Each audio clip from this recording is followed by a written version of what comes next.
viens d'être reçu par le président de la République, son Excellence Ali Bongo Ondimba, qui a tenu à me donner un certain nombre d'orientations.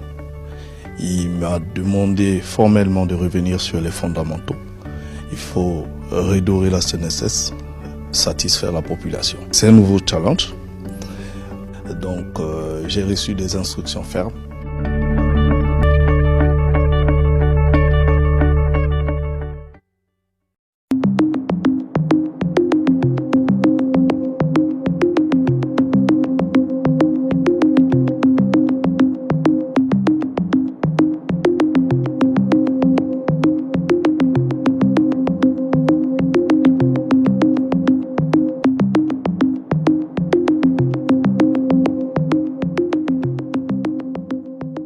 Le rendez-vous que m'a accordé le Premier ministre, dans le sens que l'Union européenne et le Gabon, liés dans un partenariat de longue date, sont appelés à hausser leurs relations, renforcer leurs relations au bénéfice des populations.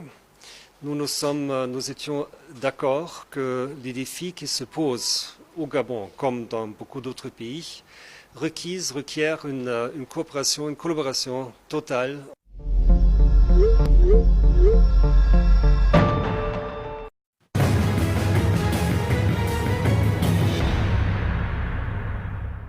Monsieur le Premier ministre, à côté de cette réduction du train de vie de l'État, il n'y a que les populations gabonaises restent préoccupées par des questions d'ordre vital, telles que les besoins en matière de produits de première nécessité, par exemple. On parle de la vie chère au Gabon, le coût du transport, toutes ces autres questions. Comment votre gouvernement compte y remédier?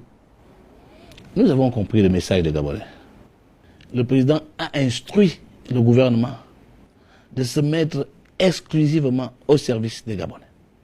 Le gouvernement s'attelle à satisfaire au quotidien leurs besoins. Ce mercredi, Décryptage reçoit Julien Kogebekali, le Premier ministre du Gabon. De la santé à l'économie, en passant par le social, vous saurez tout sur l'émission et priorité de l'équipe Kogebekali 2. Décryptage, c'est ce mercredi à 21h sur Gabon 24, une présentation d'Armstrong Agaya.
J'interpelle nos compatriotes qui continuent à véhiculer de fausses nouvelles sur la santé du président. Je les interpelle au ressaisissement. Le président de la République, c'est la première des institutions. Elle a droit au respect de sa vie privée. Elle a droit à un peu de compassion, un peu d'humanité. Mais au-delà de ça, le président est bien vivant. Il assume les devoirs de sa charge. Et je le dis officiellement aujourd'hui, il n'y a pas de vacances de pouvoir. Il n'y aura pas de vacances de pouvoir.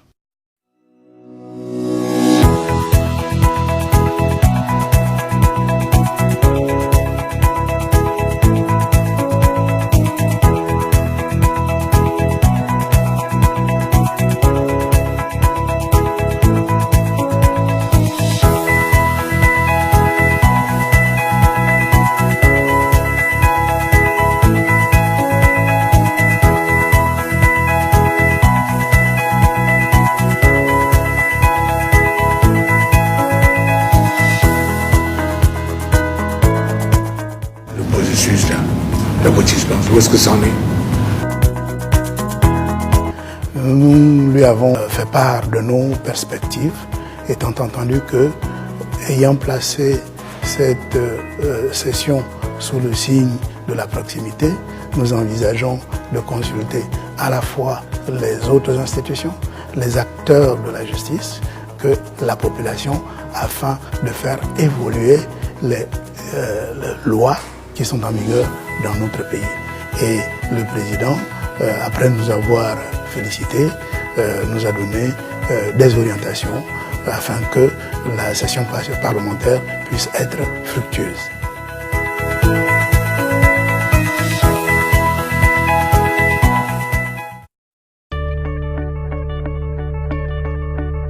Le chef de l'État nous a fait l'honneur et le privilège d'assister, comme d'habitude, à cette grande messe des magistrats.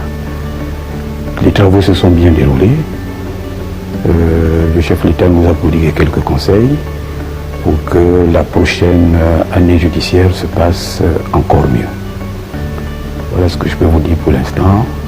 Le résultat de ce tour de table, évidemment, se fera par les antennes de la télévision nationale ce soir. Déjà, nous avons passé une année judiciaire, il faut le reconnaître, totalement apaisée. Le souci des magistrats, c'est simplement que leurs conditions de travail soient améliorées. Mais je peux rassurer les justiciables que les choses rentrent progressivement dans l'ordre et que les magistrats pensent qu'ils doivent être plus proches des justiciables. C'est leur souhait en tout cas. Attendons de les voir à l'œuvre aussi.